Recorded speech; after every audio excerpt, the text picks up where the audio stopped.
Direto da Abrace, a voz da cenografia e da montagem de estandes no Brasil. Você está na Abrace Talks, o podcast da Abrace.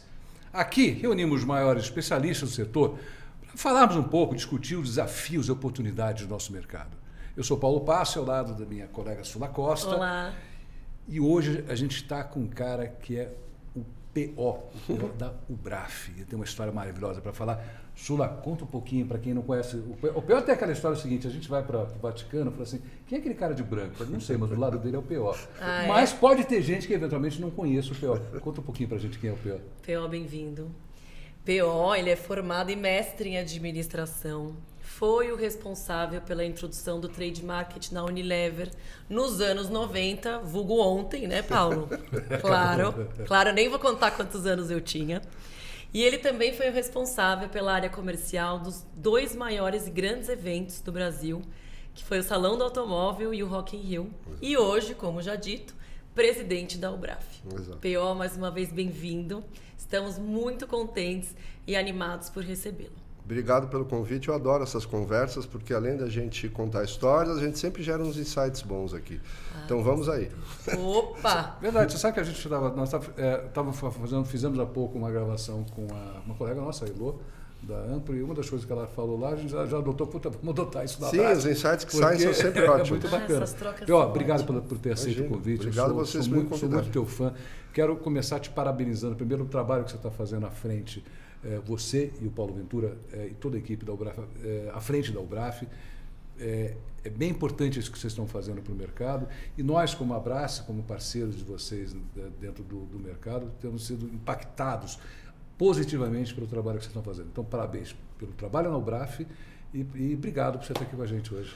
Valeu, trabalhar na UBRAF é super gratificante, que é uma associação que tem 38, 39 anos esse ano, entendeu? Então, assim, tem muita história, e aí você poder contribuir não somente para um evento ou dois, como você falou, que é o que eu já fiz na minha vida, mas você poder contribuir para o setor como um todo é super gratificante. Diferença. Muito legal, me sinto honrado de aprendizado, estar lá e de ser convidado para falar aqui.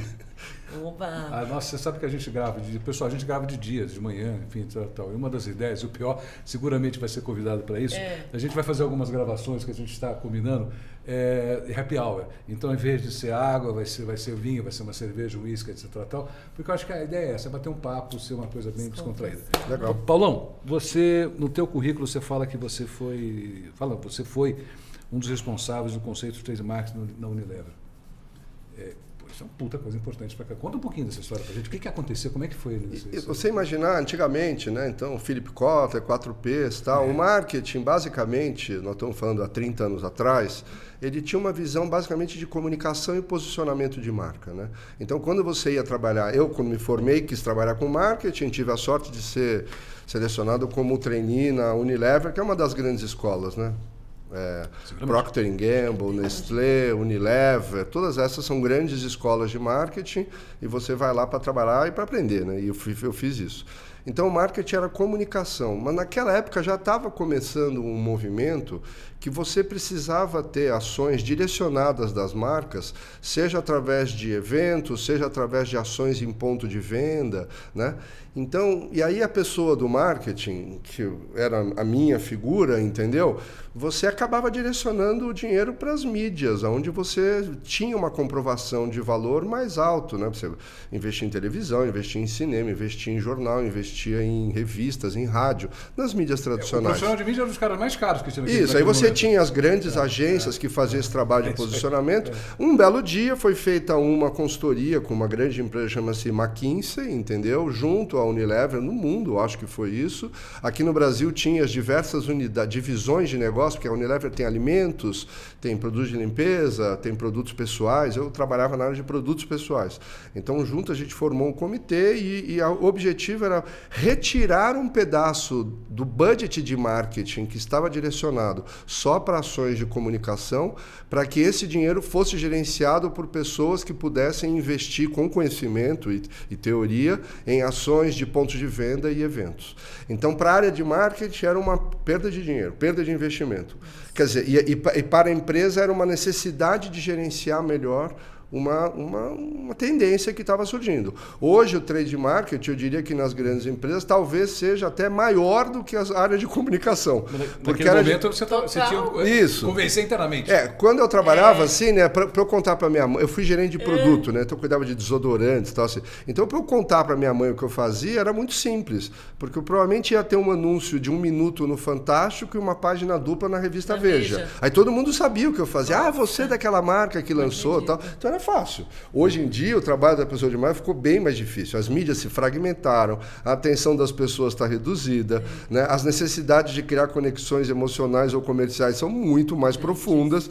Então, assim, isso aí que eu falo foi uma super experiência, porque eu diria que ali foi assim, foi mandatória a coisa. E nessas empresas multinacionais, que acaba funcionando como escola, porque ali não teve muita discussãozinha, olha, vamos ver, quem sabe, o que você acha.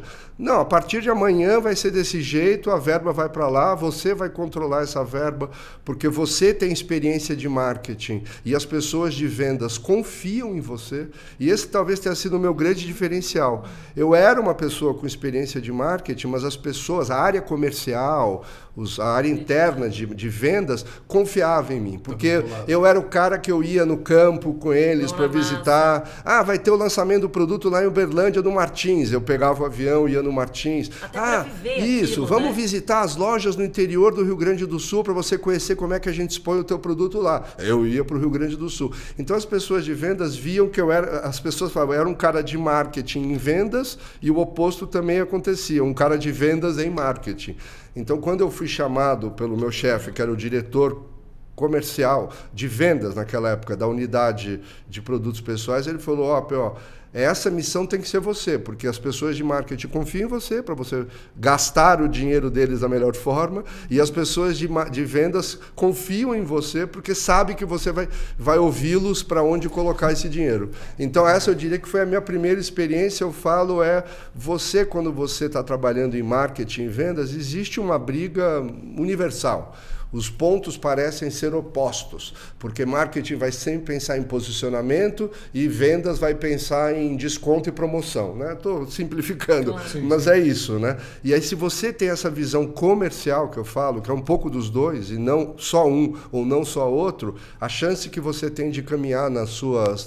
Foi o meu caso, né? A chance que você tem de caminhar na sua carreira é maior do que você ser um sectário, sou só marketing, sou só vendas. Então, eu sempre falo isso quando me perguntam, por quê? Mas e você, quando saiu da faculdade, você imaginava trabalhar com eventos? Não. Eu imaginava trabalhar com marketing. Se me perguntasse aos 20 e poucos anos se eu trabalharia com eventos, a resposta seria nunca.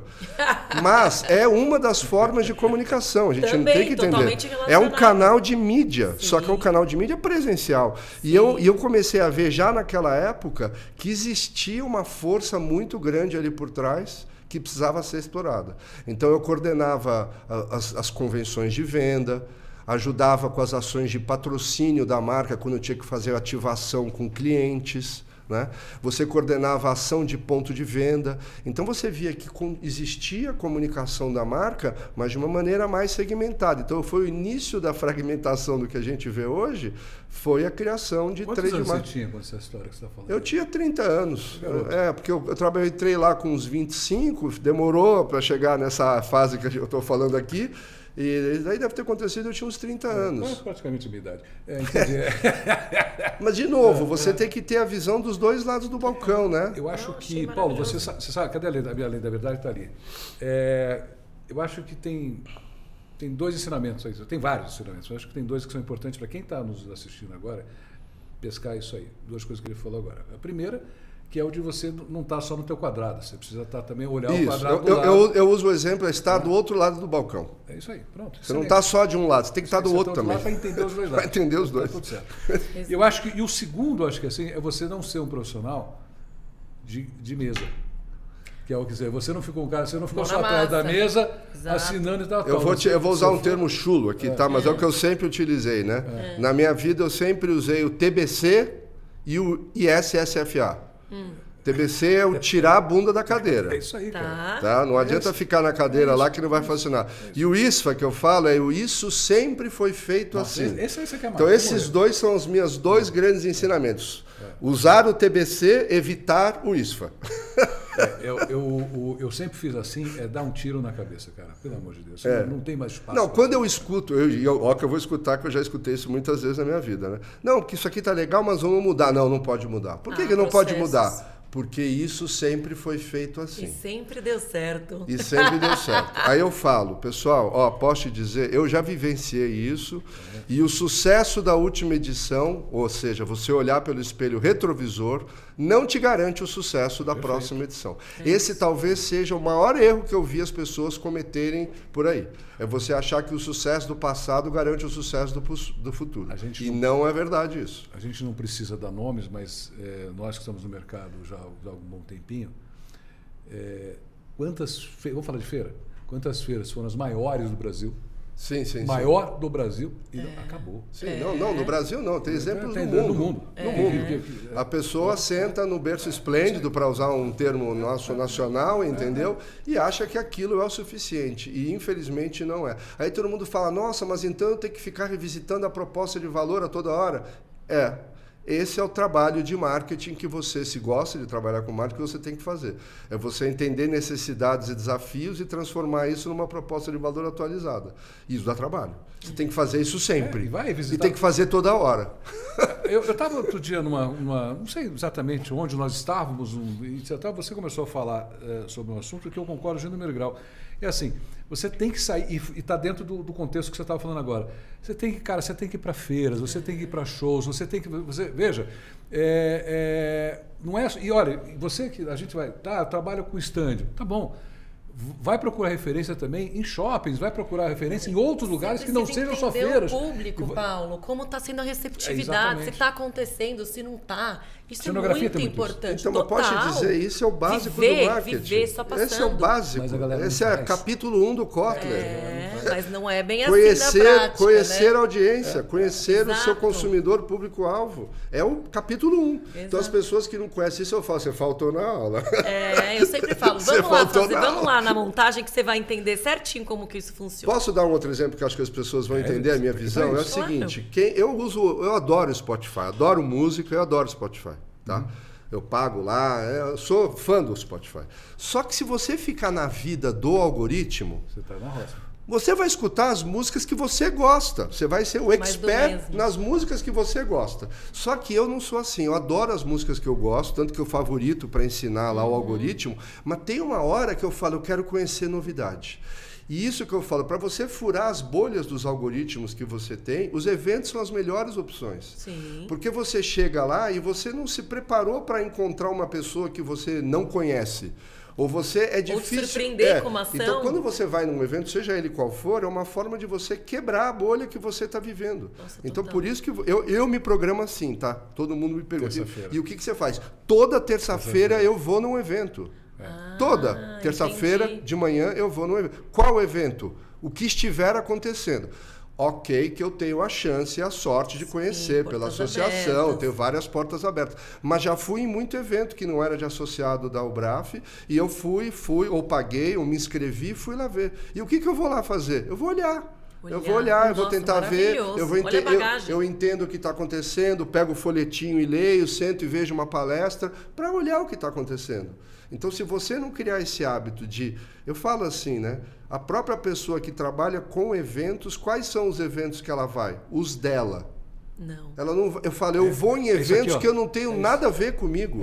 Nada a ver comigo, sempre entendeu? Agrega, né? Sempre vai agregar alguma coisa. Alguns são perda de tempo, alguns são perda de tempo. Mas faz parte, você vai lá e vai ver alguma coisa, você vai conhecer. Então, assim, entenda a dinâmica da ferramenta, imersão presencial, é essa, e depois entenda como as pessoas estão atualizando ou revitalizando as propostas de valor para atrair aquela audiência. Maravilhoso. Cara, tem aquele evento que chama-se Mara Cakes, não sei se você conhece, que fala da comunidade dos bolos. Você vai no São Paulo Expo, que é o lugar que tem, e as pessoas que estão lá querem conhecer sobre bolos. E tem não sei quantas mil pessoas. Eu vi que agora eles vão lançar um evento em Recife. É isso, pessoal. Começou Pura. pequeno, começou E falando mercados pro até magro, que a pequenos. gente nem imagina. Nem imagina. Você fala, mas como assim? Tem um evento da comunidade do Bolsa? Você fala, pois é. Eu quero ir. Quantas pessoas nesse país vivem de fazer brigadeiro, bolos, como uma fonte de receita? Com certeza. Eu chuto milhões, talvez. Com certeza. Ainda mais Gente que depois trabalha em dos últimos casa. tempos. Ou a mega artesanal. Pessoal, eu falo, se você quer aprender sobre proposta de valores, sobre experiência, vá num evento que chama-se Mega Artesanal. Maravilhoso. O evento Maravilhoso. Mega Artesanal é uma aula. Maravilhoso. Ele fala sobre pessoas que desenvolvem artesanato. Ele fala sobre pessoas que geram as suas próprias rendas através de economia criativa. O que é isso? Crochê, pintura, coisas assim de artesanato. E não é um evento pequenininho, não. O evento ele pega quase 120 mil pessoas em São Paulo Nossa, Expo São Paulo inteiro. inteiro. Que É isso aí. loucura. E aí eu falo, às vezes me convidam para dar aulas, eu mostro uma das fotos que eu mostro para falar sobre revitalização de proposta de valor ou comunidade de negócios. Eu uso uma fotografia que eu tirei na Mega Artesanal. E o que é essa fotografia? São senhoras, que é um grupo de senhoras que se programa para ir na Mega Artesanal, e elas todas, cada ano que elas vão, elas fazem um tricô do seu vestido especial para ir na edição da Mega Artesanal. Elas se preparam para aquele evento. Elas se vestem para ir ao evento, Tá. todas iguais. Então eu tenho uma todas foto, iguais. elas estão todas com um vestido laranja que elas fizeram, que é o evento da Mega Artesanal do ano X. Emblemático. Então eu falo, para você chegar e ser um líder de comunidade ou fazer um evento como esse, você já teve gente que se vestiu para ir no seu evento? Ok, Comic Con tem várias. Sim. Mas isso que eu falo, a pessoa se prepara e ela cria Real. a roupa para visitar o teu evento. Caramba, que Para mim é o exemplo máximo que eu uso. E- Parabéns para a Mega Artesanal. Como é que é a diretora da WR. A WR. WR. Eles é que fazem, são associados da Ubraf, entendeu? O nome não, não é o nome da diretora, eu esqueci o nome dela agora. Ah, puta, agora deu branco. Pois é, mas enfim. Mas deu branco, não importa. É, A WR tem o Efren, que é sim. o diretor comercial, entendeu? E eles fazem, e assim eu falo, é você entender uma Eu sou muito comunidade. fã. Pode ser bolo, pode ser artesanato, pode ser E faz esse comunidade evento em São Paulo, especial. Faz em Recife, ou seja, essa feira não é só em São Paulo, é também itinerante. Isso, eu estava vendo, por exemplo, participando da CS online esse ano, e aí eu vi assim, das sessões online que tiveram maior aderência. Aí eu vou ver o tema, né? Você fala, pô, teve mais Vamos gente. entender. Vamos entender. Sabe qual que era? Qual? Olha só o negócio. Olha a maluquice. Era uma comunidade ali, o assunto que queria falar sobre detritos espaciais. Nossa, que Não, coisa louca. porque ele falou, a maioria das empresas aqui hoje são empresas globais que dependem de comunicação por satélite e online. Então, Visa, Google, tudo isso depende Isso de virou um problema. E aí o cara falou, vocês já pararam para Já será pensar em que breve. lá tá cheio de lixo no espaço e que se você tiver um problema no seu satélite, o seu negócio pode parar? A sala estava lotada de gente. Todas as empresas de telecomunicações foram lá porque tinha um cara da Mandaram NASA representantes. falando. Eu falei, olha só como é que é o assunto que você pode achar que você é a maior abobrinha do planeta, juntou só caras super qualificados. Então você não sabe de onde vai vir essa relevância, viu? Você não sabe. E agora, P.O., para a gente entender, a gente falou um pouquinho da Unilever e como que você migrou, que eu também já fiquei sabendo que você trabalhou um período na TV por assinatura. Sim. E como que você veio para o entretenimento ao vivo? Quais foram os desafios que você mais gostou e o que foi mais desafiador? A minha última posição na Unilever eu era gerente de marketing de shampoos. Shampoos é um mercado que tem 2.000 marcas no Brasil. Eu sei que você tem pelo menos 3 ou 4 marcas de shampoo na tua casa. As mulheres Com nunca compram uma absoluta marca. certeza. E mais de condicionador. Então, e você estudar Visualizei. a lei de segmentação de mercado, seja ele Amei. qual for, é onde eu aprendi e, sei lá, eu trabalhava com isso. Aí um dia me ligou, um desses caras que ligam aí para você mudar de empresa e tal, e falou, olha, eu sei que você conhece de segmentação, você quer experimentar um outro mercado que a segmentação é importante? Eu falei, fala. Lançamento de uma TV por assinatura no país. Nós precisamos ter alguém que entenda de segmentação, porque naquela época, anos 90, eram 150 canais e você precisa fazer comunicações individualizadas para cada um desses segmentos distintos. Me assina aí que sou eu. Então lá eu fiz a estratégia de segmentar os produtos, segmentar a comunicação, segmentar eventos. Quando eu estava lá, uma das minhas coisas que eu criei era um canal de música. Eu sabia que música era um dos diferenciais, então eu nomeei uma casa de espetáculos que tinha aqui em São Paulo, que chamava-se Palace. Eu comprei o naming rights da casa, virou direto. Que não era comum na época. Não, ainda. era super. Assim, não fui eu comprei, tá? Eu não vendi, mas era ultra inovador. Eles venderam para mim o nome do local e falaram: olha, eu compro o nome do local porque eu quero ter um canal de música. Naming rights começou por aí, né? Foi por aí, foi nessa época. É. Não, eu quero ter um canal de música porque eu quero captar os shows. Então, quando vocês contratarem os artistas para fazer os shows na casa, coloca uma cláusulazinha aí que vai ter uma gravação da DirecTV para o canal de música da DirecTV. Bárbaro. Então, aí... E saindo da DirecTV, essa pessoa que era Time for Fun falou: se você soube comprar naming rights, acho que você sabe ajudar a gente a vender naming rights. Então a minha ida para o entretenimento foi para ser diretor comercial da Time for Fun, onde eu vendia patrocínios, naming rights, a gente fazia Circo du Soleil, a gente fez espetáculos da Broadway com Lei Rouanet. Aí eu tive a experiência de entretenimento. Depois eu fui sócio da família Medina com o Rodolfo e a Roberta, que são sócios no escritório da Dream Factory em São Paulo. Perfeito. Que era a empresa que produzia o Rock in Rio. Eles queriam entrar aqui no mercado paulista. Eu trabalhava na Time for Fun, vendia patrocínio, conheci alguém, eles me chamaram. E depois foi o Bazinho Unisana XYZ Live, que era a mesma coisa. Bazinho Ferrado, a mesma coisa. No prédio da Dacom. Isso, para fazer com a XYZ, que eles compraram um montão de empresas e transformou isso numa empresa. Escritório aí na época era talvez o Nizam e o Bazinho já vendo que a grana que estava indo para a comunicação não estava tão grande assim, já estava indo muito para eventos, entendeu? Então eu falo, entre Time for Fun, Dream Factory e XYZ, foram 11 anos de experiência no mercado de entretenimento. E aí, de novo, tocou o telefone e falou: olha, você trabalhou já com entretenimento e tal, que tal trabalhar com eventos com foco na geração de negócios? Era algo que eu nunca tinha feito, e lá fui eu ser vice-presidente comercial da Reed. Então, essa é a minha vida profissional. Quanto tempo você ficou na Reed? É quase 10 anos. Pô, é uma história. Né? Então... Esses 10 anos eu gerenciei mais ou menos 250 feiras. Eu não, né? Eu tinha uma equipe de 150 pessoas. 250 feiras, porque tinha anual, bianual, semestral, enfim, de 25 setores de economia distintos. Na época do Juan Pablo, isso? Sim, o Juan Pablo era o meu chefe, foi a pessoa que me contratou. E ele e o Chet Burchett, que era o presidente mundial naquela época. Mais uma coisa em comum, fora o nome, a área de atuação, é que o Juan Pablo também foi meu chefe em determinado momento. Então, acho que assim, tem algumas pessoas que são fundamentais nesse setor, se a gente for pensar, entendeu? O Juan com certeza está nesse rol agora. Ele vai entrar agora na academia de marketing e tal, como um dos notáveis. Eu acho que tem bastante gente que fez história. O Juan é um dos que com certeza fez a história dele. Assina embaixo. Assina embaixo. Deixa eu te fazer uma pergunta. Eu nem vou te falar sobre você contar a história da Expo Retomada, porque eu acho que você já contou isso algumas vezes. Eu acho que todo mundo olha para você e pergunta Expo Retomada. Eu gostei de ter feito esse projeto. A gente também, né, Paulo? Foi bem emblemático, né? Agora, você ganhou um prêmio, ganhou um Grand Prix em função do coisa. O saudoso Fernando estava com você. Foi feito em São Paulo, depois foi feito no Nordeste. Fizemos em Salvador, fizemos em Goiânia, fizemos em Santos. E depois a última que a gente finalizamos em Santos, que foi a Feira Teste, oficial do Estado, com apoio do governo do Estado e tudo mais. Etc. Tal. Eu acho que esse projeto, pelo menos para mim, é o mais emblemático da minha vida, principalmente esse de Santos. Agora, eu queria falar um pouco depois. O que você acha que, na tua opinião, o antes e o depois? Ou seja, o que mudou no mercado? Ou se é que mudou? Primeiro, se mudou, o que mudou o mercado antes da pandemia para cá?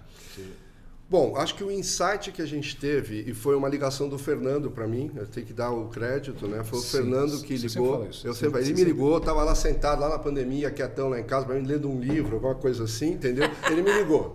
Ele falou: é o seguinte, tá tudo parado agora, é óbvio, mas quando voltar, a gente precisa ter certeza que a gente volta da melhor forma. Ele já tinha essa visão que a gente ia voltar forte da melhor forma, obviamente respeitando o que fosse necessário de protocolos. Mas daí o insight dele se a gente for esperar as associações se unirem para fazer alguma coisa, não vai dar certo. E é aí que eu comprei a ideia. Eu falei, exato, vamos inverter isso daí. Em vez da gente esperar que as associações façam, vamos nós chamar as associações. Aí ele falou, mas vai ter que ter um CNPJ para pedir o alvará do governo. Eu falei, vai ser o meu. A minha empresa de consultoria vai ser... Pô, Pê, mas você é louco, porque daí pode ter um processo em cima. Eu falei, a gente acredita nisso? Então eu vou colocar o meu CNPJ, sem fins lucrativos, e vamos inverter. Nós vamos chamar todas as associações. Então, das 20 que existem por aí do que representa o setor, a gente teve a sorte e a competência, vamos dizer assim, de conseguir falar com 13 que apoiaram o evento. Então, acho que, para mim, o divisor de águas foi exatamente esse. Eu acho que a gente ajudou, de alguma maneira, a valorizar o associativismo nesse país. Porque depois da pandemia, as empresas viram que participar de uma associação não é você estar dividindo segredos comerciais com o seu concorrente. É você dividir as suas angústias com o seu concorrente para saber o que vocês podem fazer. E eu acho que essa leitura não tinha. As pessoas sempre participavam de associação, e o que eu ganho com isso em participar da associação? E me desculpa isso, mas eu acho essa uma pergunta medíocre. Eu acho essa uma pergunta medíocre. A pessoa que vê que a associação é um meio comercial de alavancar os negócios, ela está errada. Não que isso não vá acontecer. Óbvio que vai acontecer. Porque você vai falar com as pessoas certas. Óbvio que vai acontecer. Mas se esse for a dinâmica, e aí vem o tal do ROI, você vai falar, mas eu paguei a associação e não consegui nenhum negócio no último ano. É que se você já está com essa cabeça, você acha que o negócio vai cair no teu colo, né? E não vai cair no teu colo. Agora, se você entender as dinâmicas que estão sendo discutidas, se você a movimentação que você e seus concorrentes podem vir fazer, você pode crescer o seu negócio e muito. O ser humano é cooperativo, nós somos colaborativos e isso faz parte. Então, eu acho que o antes... Eu era, vamos dizer, quando eu era da RID, eu era vice-presidente. O presidente da UBRAF naquela época era o Fischer. Não. O Fischer foi, mas era o Abdala o presidente. E aí, quando o Fischer saiu, porque ele foi morar nos Estados Unidos, ele era o vice-presidente, eu fiquei como vice-presidente, o Abdala era o meu chefe, ele era o presidente da UBRAF, o que é o Paulo Ventura hoje, entendeu? Então, eu era crítico das associações. Eu era crítico. Eu, pela RID, eu falava, mas espera aí, que valor tem nisso? Eu não queria gerar negócio, porque a RID, naquela época, era líder do setor, né? Mas eu queria ver valor naquilo, eu não via. Aí um dia, quando eu estava aí por aí, em algum canto, em algum evento, Paulo Ventura, Maurício Macedo e o João Paulo Piccolo chegaram para mim, senta aí. Você falava isso, que a associação não tinha valor. Então tá, você não quer mudar isso? Beleza, vamos embora. Eu sempre gostei desses desafios, eu sempre falo. Olha, o Paulo fala, mas por que você veio trabalhar na Embrapa? Eu falei, Paulo, porque você fez essa pergunta para mim. Todas as minhas mudanças profissionais foram respostas a perguntas bem feitas. Quando eu saí da Unilever para lançar o produto por assinatura, era se eu não queria implementar segmentação de mercado em TV por assinatura. Quando eu fui trabalhar na Time for Fun, era já que eu sabia comprar, eu já deveria saber vender. Você não quer ver. Então, sempre foram essas perguntas instigantes que fizeram eu falar, esse cara tem um ponto, eu vou tentar ajudar. A pergunta do Fernando, se a gente esperar as associações, não vai acontecer nada. Vamos inverter. Então, esses momentos da verdade, acho que definem a estrutura e o caminho profissional que a gente escolhe. De novo, eu falei, se eu fosse pensar que eu ia trabalhar com o evento, a minha resposta seria nunca. Mas eu fui... Mas você está mais tempo dentro da área de eventos? Agora ou não? já sim. Se eu usar entretenimento e a RID e a minha consultoria, já eventos. São 25 anos. Ai, que bárbaro. Essa pergunta, se fizesse para mim se eu trabalhar com evento, eu ia falar do dia que eu nasci, estava no meu caso, professor do papai. Sim, por conta do seu pai. Meu pai era engenheiro, minha mãe dona de casa. Eu também não era da área. Paulo, você falou, ou seja, a pergunta foi o que mudou e você falou um pouco das associações. Eu vou concordar com você, porque eu sempre gostei de associação, de entidade, né? Eu fui diretor da BEOC 2 vezes no passado, enfim, a Bracef, de centro de convenções, que nem existe mais, etc. E eu acho que a pandemia, eu acho que se eu entendi bem a tua resposta, uma das coisas, não talvez a única, mas uma das coisas que mudou antes da pandemia, expo retomada e pós-pandemia, é que a Expo Retomada ela foi o primeiro catalisador, ou se não o mais forte catalisador, de juntar, primeiro das empresas entenderem a importância das entidades. Porque o governo não ia falar com as empresas, o governo falou com as entidades. Exato. Tá? O governo nem pode falar com empresas. Né? Tanto que os protocolos, que todo mundo lardeou, etc. Tal, os protocolos, você que está nos ouvindo agora, e eventualmente possa não saber, os protocolos foram escritos pela UBRAF, pela Abrace, pela ABIOC e pelo CIDPROM. Essas 4 associações de entidades tiraram do bolso, contrataram o Hospital das Clínicas para chancelar, porque veja, fomos nós que escrevemos, nós não somos médicos, né? Mas a gente pegou todo o conhecimento que tinha no mundo naquele momento, né? E criamos esse protocolo, contratamos na época o Hospital das Clínicas, e o Hospital das Clínicas falou, você até cortou, falou, tem coisa aqui demais, porque não foi tão... O nosso medo, temor, sei lá o quê, a gente fez um negócio até maior do que precisava. E aí foram implantados na primeira Expo Retomada. Então, acho que ali começa isso. Então, primeiro, a força das entidades. Tal. E a gente também, como entidade, entender que, peraí, a gente precisa se unir. Eu acho que isso também foi talvez um grande aprendizado por parte da Expo Retomada. E a gente até estava falando outro dia sobre isso. Eu lembro que um caso que aconteceu, a Expo Retomada custou dinheiro. Sim. As empresas tinham que ajudar, etc. Custou. Tem muito voluntário. A parte de custo, se eu fizesse uma estrutura, ou seja, se eu tivesse desembolsado tudo que foi, próximo a 3 milhões de reais. Incluindo espaço, né? Espaço, energia, montagem, transporte, tudo. Seria quase próximo a 3 milhões de reais. De custo, né? A primeira Expo Retomada... Eu falando todas, tá? Eu estou falando todas, não só uma. Sim. O projeto inteiro. O projeto todo. A primeira Expo Retomada, lembro que eu tinha conversas calorosas com o Fernando, falando sobre montagem, porque assim, custava dinheiro aquilo, né? E a Abrace chegou em determinado momento, houve uma reunião de diretoria e falou, ok, nós vamos fazer a feira. Nós vamos fazer.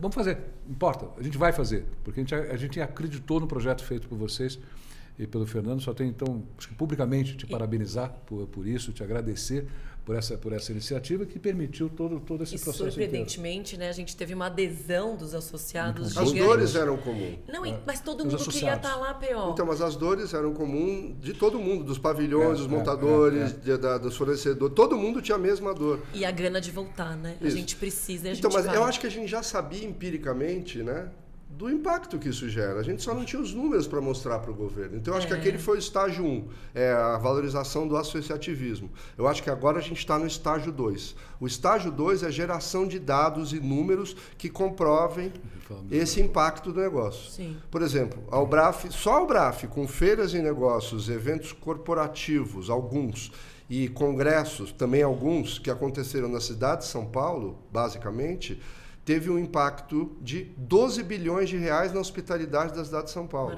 Isso só com os gastos dos visitantes, não levando em conta os investimentos para a realização dos eventos. E das pessoas que já são daqui. E os negócios que foram gerados no evento. Então a gente tinha essa angústia de saber que isso ia ser uma alavanca econômica para um período de depressão econômica que viria pós ou durante uma pandemia, e a gente estava impedido de atuar. A gente fala, olha, mas os eventos... uma carência de números gigantesca.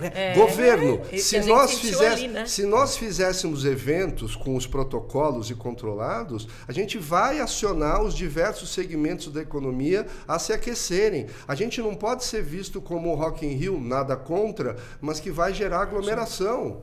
Aí as pessoas veem eventos como a palavra genérica, naquela época como geradores de aglomeração. Eu falasse, mas se você ligar para o Roberto Medina, ele não vai querer fazer, porque ele vai ser um fracasso de vendas. Mas se a gente trabalhar com uma audiência segmentada como a gente trabalha e respeitando todos os protocolos, a gente pode ser um indutor econômico de todos os setores da economia que agora estão parados.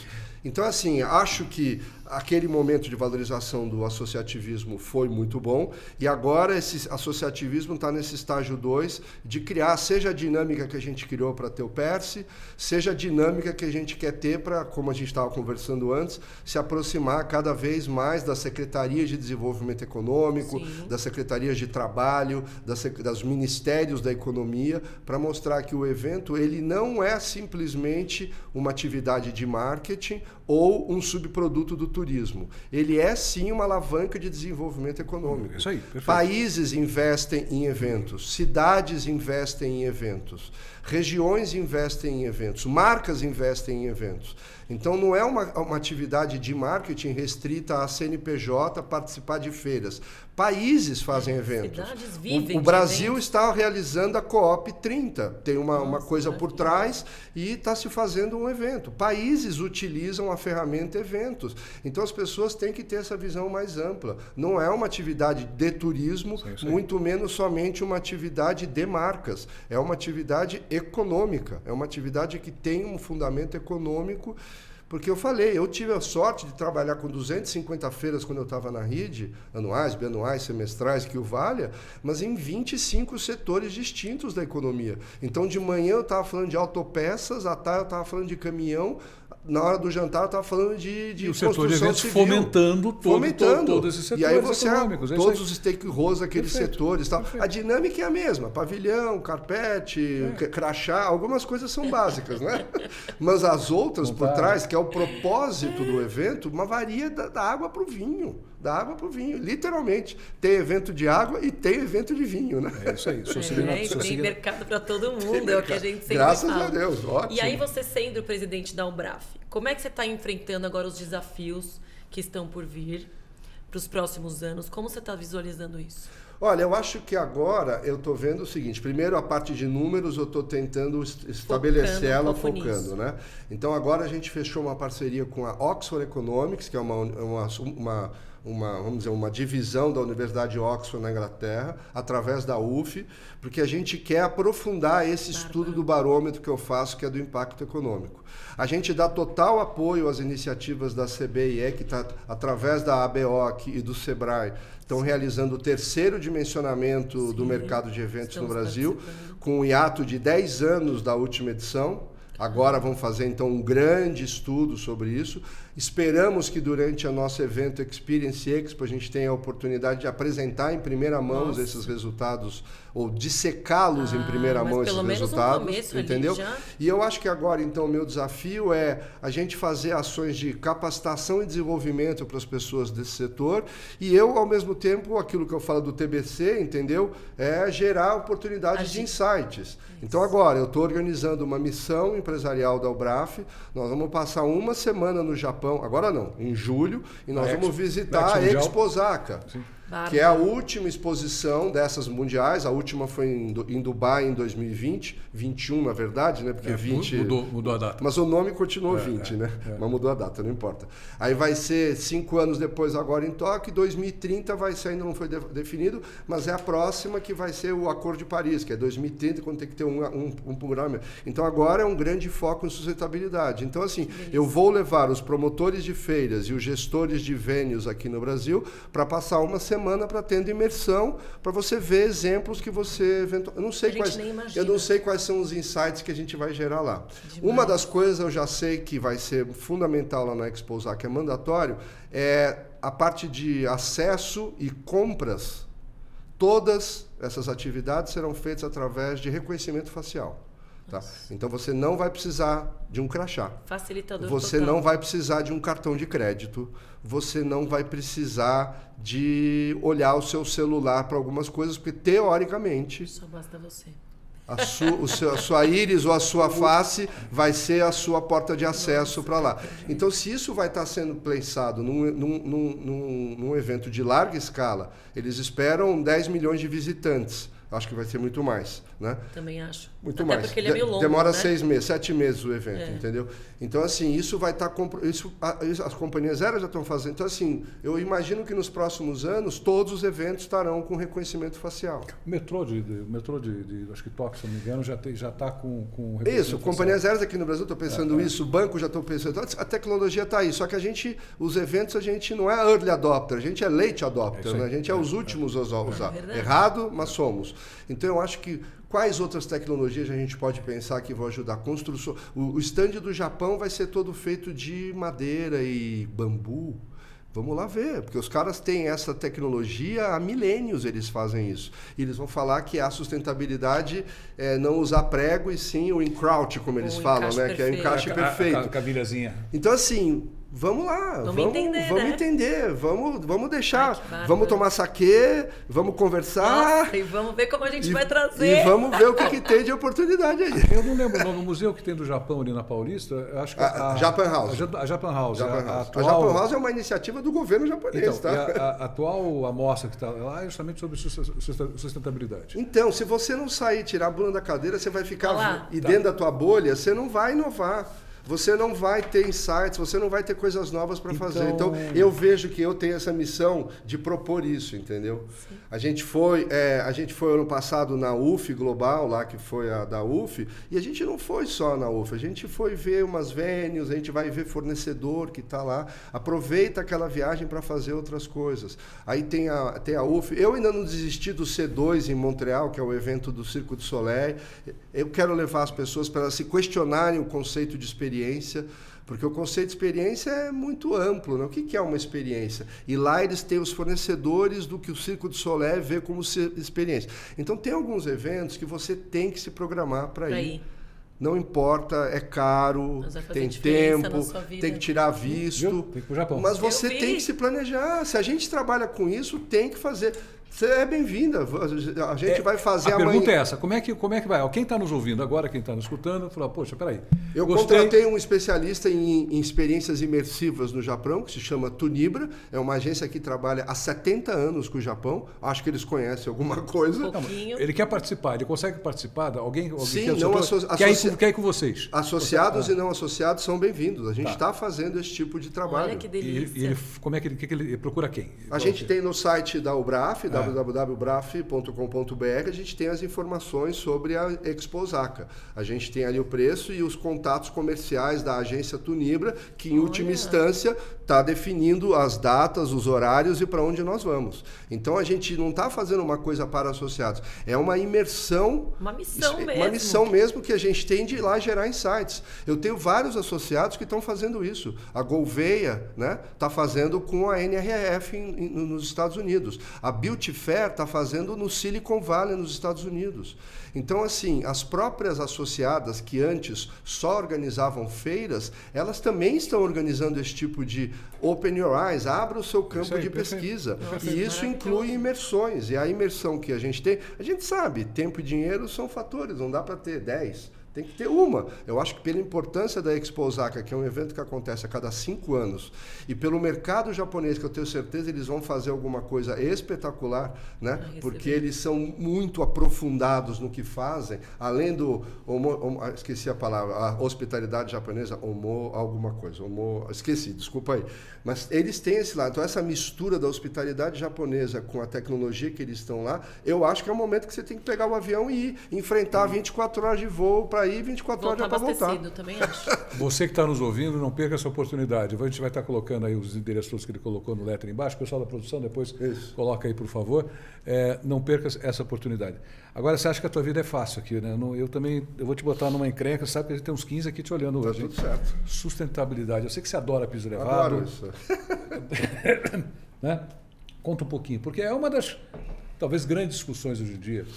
O pessoal entender que quando a gente fala sobre stand sustentável, quando a gente fala do Better Stand, a gente fala sobre Better Stand, o que a gente realmente está falando sobre isso? Ninguém está falando de Octanorm. Não. E nada contra o Octanorm, porque quem trabalha com Octanorm, tudo certo. E o Octanorm era sustentável quando nasceu, ou seja...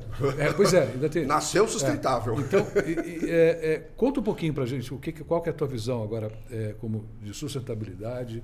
Uma das coisas, como você falou, né, durante a pandemia eu fiz um mestrado, então eu abri na minha carreira acadêmica, então agora eu sou professor convidado lá na SPM, eu dou alguns cursos, e eu uso essa metáfora com os alunos para ajudar eles a pensarem sobre sustentabilidade. A metáfora é bem simples.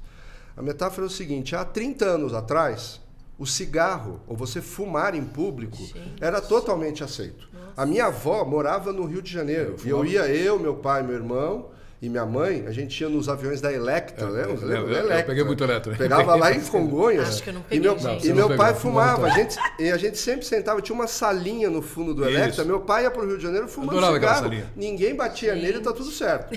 Hoje, porque a sociedade evoluiu, foram criadas leis, as pessoas mudaram, agora tem um foco em wellness, enfim, um montão de fatores.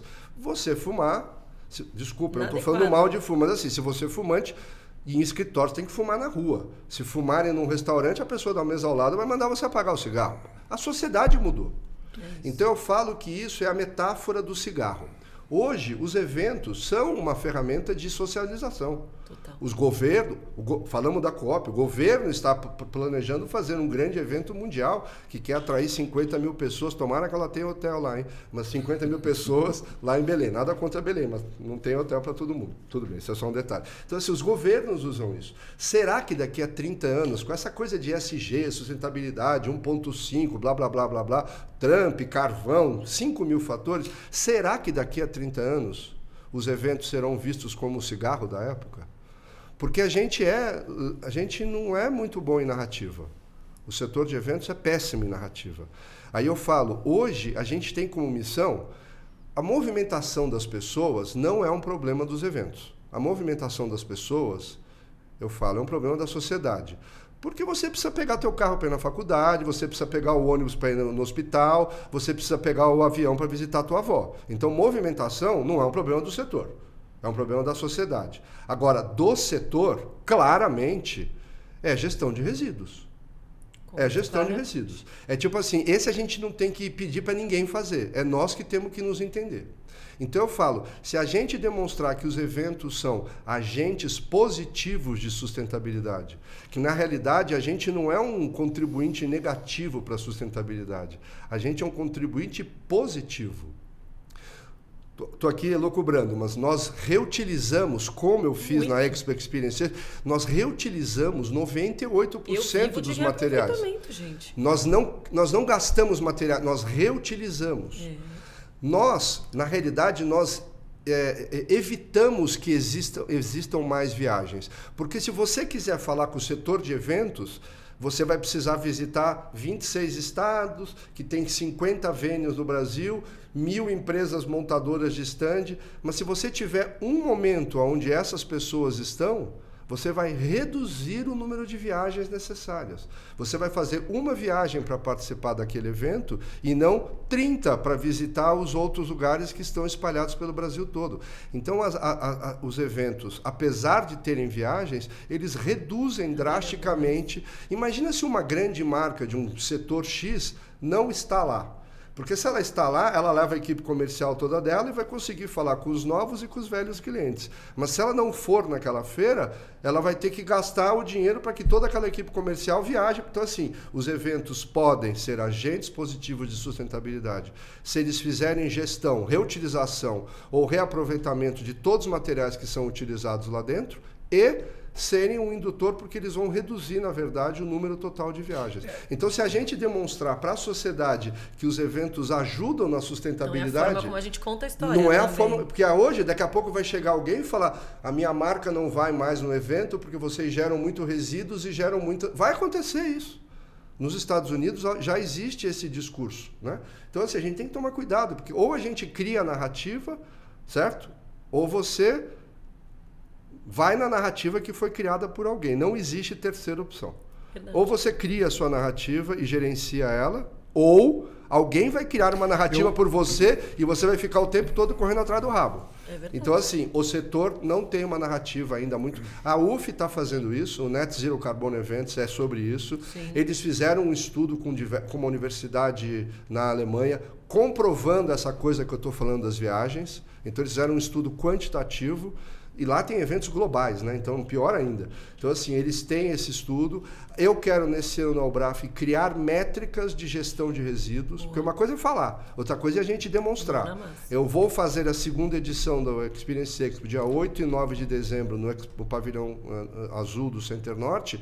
E lá, para participar, eu estou pedindo que eu quero 100% de reciclagem e reutilização. Essa é a condição sine qua non.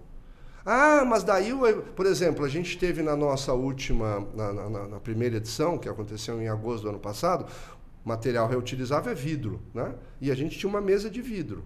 Aí, na hora do transporte do vidro, rachou o vidro. E aí o expositor que estava lá me chamou. E falou, olha, inaceitável eu ter um vidro rachado. Eu concordo, é inaceitável. Mas o insight que eu tenho ali é vidro é material reutilizável e reciclável. Será que seria um material reciclável e reutilizável ideal? Porque eu falei que poderia fazer uma mesa de vidro, mas no transporte, bateu, rachou.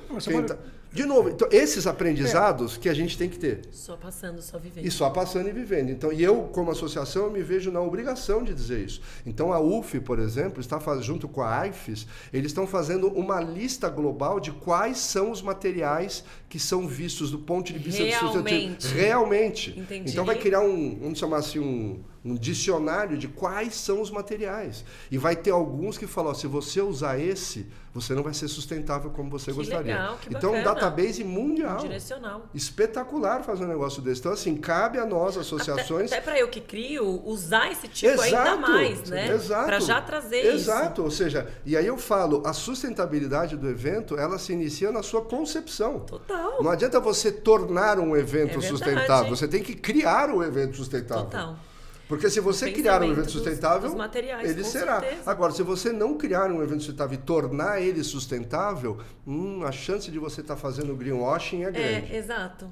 A chance de você estar contando história para a torcida e não ser realmente sustentável como você gostaria é muito grande. Você está certo, viu? Verdade. Então, eu tô por aí, tá? Esse está sendo o meu... esse é o momento. Esse é o momento. Essa foi uma... Ou seja, criação de métricas de sustentabilidade e orientações para que as pessoas sejam, de fato, mais sustentáveis. Realistas. Você concorda que é tudo muito, assim, solto, né? Muito história para boi dormir. Exato. Tá vendo? Os direcionais são super interessantes. Essa pergunta foi uma provocação, porque existem algumas celebridades no nosso mercado, né? Principalmente quando a gente fala do nosso lado aqui das montadoras e empresas de cenografia. Né? O stand é o alter ego. Vamos pegar do stand. Eu vou falar agora contratante, do contratante. Tipologia feira e contratantes. Daí é o alter ego do contratante. Do contratante. Se ele puder construir a Torre Eiffel no stand de 20 metros quadrados, ele vai construir a Torre Eiffel no stand de 20 metros quadrados. E a gente constrói muito bem, a gente monta muito bem. Isso é fato. Agora, as feiras do Brasil são lindas. São lindas. Nossa. Qualquer gringo que vem aqui fica espantado, louco. Ele fala, nossa, isso aqui eu nunca vi. Quando a gente fala de sustentabilidade, vamos falar de montadora. A empresa montadora de stand que não reaproveitar material, ela quebra. Sim, ela não está sendo eficiente. Ela não está sendo eficiente. Ela é eficiente economicamente. Ela não tem sustentabilidade econômica no negócio dela. Ela está piorando a margem de lucratividade dela. Simples como isso. Então, simples como isso. O material... Agora, quando a gente fala assim, vamos reaproveitar o stand, legal. Então, você tem duas coisas. Primeiro, você tem aquela peça que ela pode ser... Não, essa mesa aqui. A mesa que a gente está aqui. Então, essa mesa, como poderia ser uma parede... Alumínio, madeira, tem coisas que mesmo são... paredes. Eu posso pegar isso aqui e reaproveitar. Exato. Posso pegar e reaproveitar 10 vezes, 50 vezes aquele material. Então, por exemplo, as paredes hoje em dia deixam todas prontas, você só muda o acabamento dela, o formato dela, mas no pé direito, você sabe que a gente tem aquela briga de padronizar pé direito. Padronizações serão bem-vindas. Padronizações, a gente vai conseguir ter mais eficiência nesse processo como um todo. E você tem aquela peça que ela tem algum... Olha, a lona, que é um material horrível. Ainda tem lona. Ainda tem lona e tem que usar. Tá bom. Então, você tem... como é que você está... Você tem lona, mas você também tem LED, né? Pois é, dá para você... Sim. Você pode trocar. E a própria lona, você tem, por exemplo, a gente tem associado que ele tem, contrata, não sei, empresa XPTO, que pega aquela lona e consegue dar um destino naquela... Gerar renda com isso. Gerar renda com excelente. Lona, acrílico. E quando a gente está falando de sustentabilidade, eu sei que a UBRAF está envolvida nisso, a Brás também, você tem... A sustentabilidade você precisa comprovar. Não é falar assim, eu passo para o Joãozinho ou para a Joãzinha, sei lá o que ela está reaproveitando. Não, peraí. Cadê a documentação de todo esse processo? Até o descarte correto na madeira. Vira greenwash. O Net Zero Carbon Events é exatamente isso. Estão se criando métricas mundiais baseadas em normas regulatórias, ISO, ABNTs da vida, entendeu? Que vão nortear como a montagem, desmontagem, construção e concepção dos eventos deve ser para adotar técnicas e soluções sustentáveis. Então, isso a gente percebe que a gente está meio que na infância disso, tá? Porque a gente passou esses últimos anos, vamos dizer, discutindo os conceitos. Acho que os conceitos fazem sentido. Mas não saíram muito eu acho que qualquer pessoa de bom senso sabe que está correto isso, né? com 8 bilhões de seres humanos, a gente consumir todos os recursos. Certo, isso acabou. É assim, Acabou. não precisa dizer que eu sou do partido A ou do partido B. É meio óbvio isso, entendeu? Agora, isso na minha vida, como é que eu faço? E no meu dia a dia, como eu ponho em prática? E aí, como você falou, tem egos envolvidos, tem políticas, difíceis de serem tem mesas de quebrados, compra, tem mesas de compra buscando sempre os preços mais baixos. Tem vários problemas. E a gente precisa saber trabalhar esse tipo de coisa, porque se não for todo mundo junto, for um individual, iniciativas como a Better Stands, que você mencionou da Informa, que é a líder mundial do setor de feiras hoje, mais que o dobro do segundo colocado hoje em dia, entendeu? E no Brasil também, né? No Brasil, no Brasil acho que sim, é reflexo do mundo, entendeu? Eles ali falaram, é uma prática global, nós estamos avisando o que nós vamos fazer nos próximos anos. Venha com a gente se você quiser. Tá bem assim. Você pode gostar, você pode não gostar. Se você não aceitar, sinta-se à vontade. O que eu estou dizendo que eu vou fazer... Eu fui visitar uma venue e a venue falou a mesma coisa. Falou, em 2030 eu quero X% dos estandes aqui dentro. Que é a meta 2030, mas 2030 está aqui, né? Não é 100, mas não é 100, né? Esse venue, eu acho que assim, promotores têm uma faca e um queijo maior na mão que eles podem direcionar mais rápido. As venues, como tem os seus clientes, não sei se podem ser tão xiitas nesse ponto, mas com certeza as venues têm que ter metas.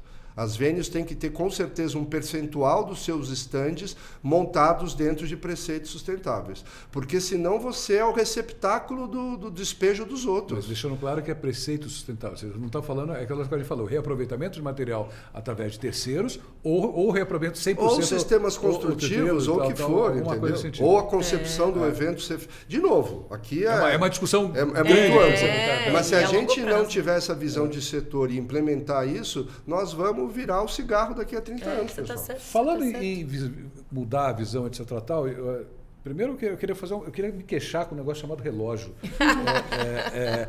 Eu ficaria mais 3 horas com uma delícia. Aqui, a gente não consegue, então de cara a gente já vai te convidar se você tiver agenda. Eu sei que a tua agenda é complicada, mas o dia que você puder voltar para a gente dar continuidade. Um prazer. Porque eu vou te falar a verdade, cara. Eu tenho aqui umas 17 perguntas, estou na terceira ainda, tá?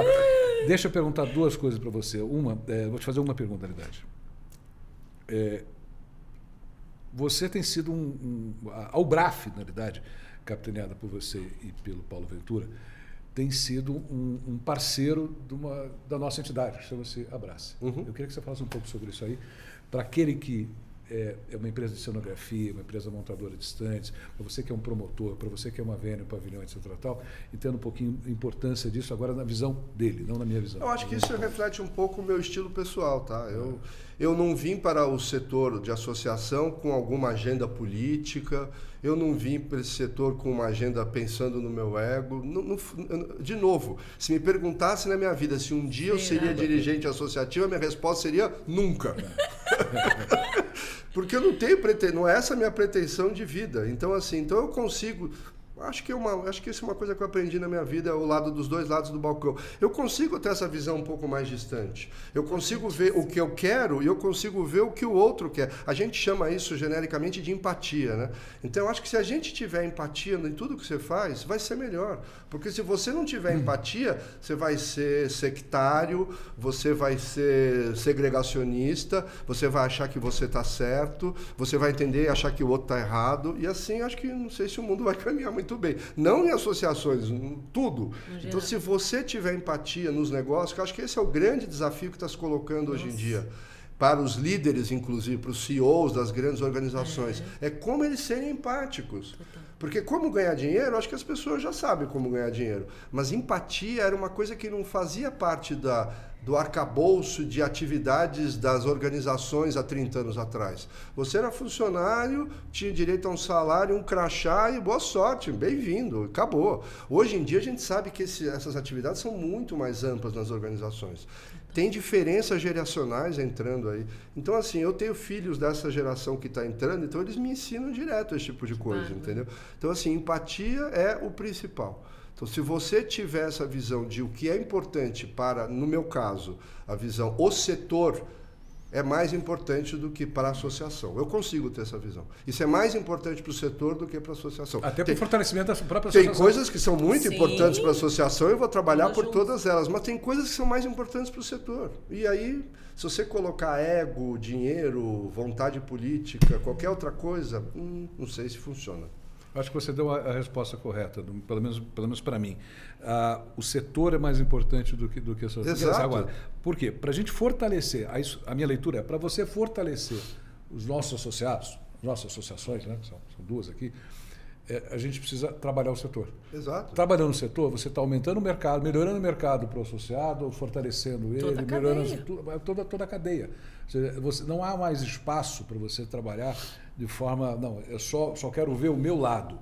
Eu quero uma das brigas que a gente tem é prazo de montagem, ou virada noturna, etc. Tal. Não adianta só pegar e culpar, ou falar, não, você é o culpado desse assunto. Peraí, cara, vamos sentar na mesa, vamos tentar resolver, porque nós dois estamos perdendo isso. É isso. Se a gente resolver, nós vamos ganhar. Eu falo, a gente volta ao capítulo 1 do Kotler, que é entenda o seu público-alvo e o seu audiência. É o capítulo 1, não é o 2, é o 1 esse. Paulo, posso fazer a última para a gente terminar? Vai lá. Conta pra gente quem é o PO, quem é PO por Paulo Otávio. Então, eu sou isso, eu sou um cara assim, super família, tá? Eu sou tranquilo, adoro ficar com a minha família, né? Sou casado há 32 anos. Que bárbaro. E tô junto com a minha esposa há 37, porque a gente namorou 5 anos antes. Tenho 3 filhos, entendeu? Então, assim, eu sou um cara que eu sou super fiel aos meus amigos. E aí, infelizmente, você vai ver, você não tem 50 amigos, né? E amigos a gente conta, como é que é? Nos dedos, né? Então, aos meus amigos eu sou fiel. As coisas que eu gosto, eu sou fiel, entendeu? Então, assim, eu não tenho também, como é que eu posso dizer? Desejos muito caros, entendeu? As minhas férias, agora eu estava te dizendo, eu tive a sorte de passar vários dias na praia. Eu fiquei, acho que 20 dias sem botar o tênis. Eu fiquei 20 dias de sandália havaiana. É gostoso isso. É isso. Isso é férias. É férias. Então, assim, eu lia jornal? Não. Eu via televisão vendo alguma coisa? Não. Eu conversava com os meus amigos todo dia. Eu tomei cerveja? Várias. Eu fiz churrasco ou peixe na brasa? Muitos, entendeu? Então, assim, acho que se você consegue reunir você com os teus amigos, você ter uma boa relação com a tua família é o meu sinônimo de felicidade, tá? E eu faço pilates 3 vezes por semana, né? E aí a professora fala isso, você precisa de 2 coisas para envelhecer bem, amigos e músculos. É isso, o segredo do sucesso. Tem aquele estudo de Harvard que é super famoso, né? Que eles fizeram acompanhamento da vida das pessoas, tal. Pegaram os caras que moravam em Boston, na favela de Boston, se é que existe, e Boston é uma das cidades mais ricas, tem Harvard lá, e o cara que virou até presidente dos Estados Unidos. Então eles acompanharam essas pessoas por décadas. E depois eles fizeram o mesmo questionário para essas pessoas que tinham origens parecidas, mas destinos completamente distintos. E o que realmente vale a pena? E a maioria das respostas fala das relações que você conseguiu criar e que essas relações fossem positivas. É isso. Ou familiares, ou de negócio. É isso. Então, se você conseguiu criar boas relações, você teve uma boa vida.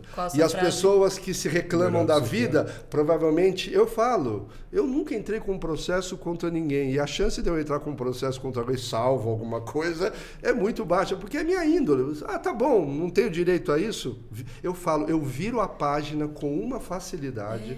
Tô obrigado e não sei o que e tal. Eu falo para minha esposa, eu viro a página. Nossa, mas você estava ontem bravo com isso, cara.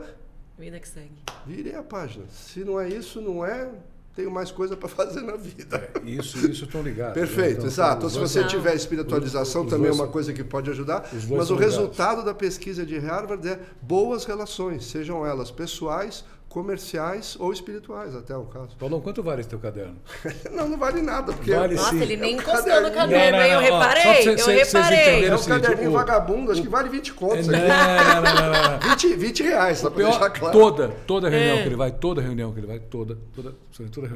evento que ele vai, toda palestra que ele assiste, ele está com esse caderninho, ou versões desse caderno aspiral, caderno normal, universitário, etc. Tal.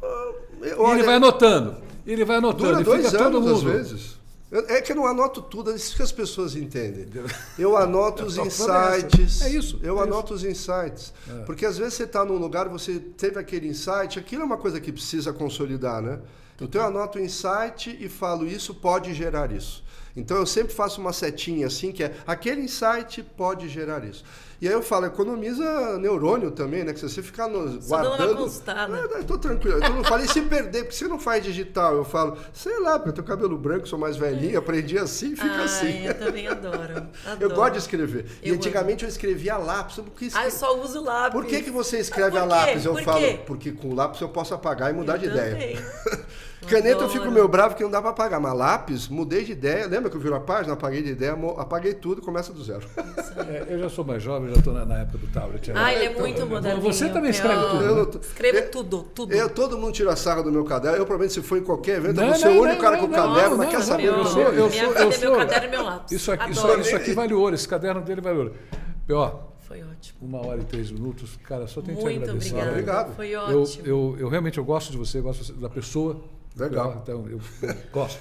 Vamos voltar com ele temático. Isso, Paulo. Acho que a gente pode aprofundar em temas específicos. Aprendo com você. Com certeza absoluta, às vezes mais de uma pessoa junto, sabe? Então, veja, a gente está bolando um happy hour aqui. A gente vai fazer um dia aqui, um happy hour, que a gente falou no começo. Então, uma ideia, juntar 4 pessoas aqui, talvez você, a Elô, a gente. Olha que gostoso. E a gente, aí com vinho, uma cervejinha, etc, um queijinho, e vai pegar um tema específico. Eu vou lançar um para vocês pensarem. Eba! Eficiência. Nossa! Porque eficiência fala de ROI, que é uma palavra difícil, ninguém sabe calcular, nem eu, entendeu? Eficiência. Você, ótimo. Eu sei. Então, assim, eficiência. Então, o que a gente pode falar? Eficiência em montagens, eficiência em eventos, eficiência em feiras.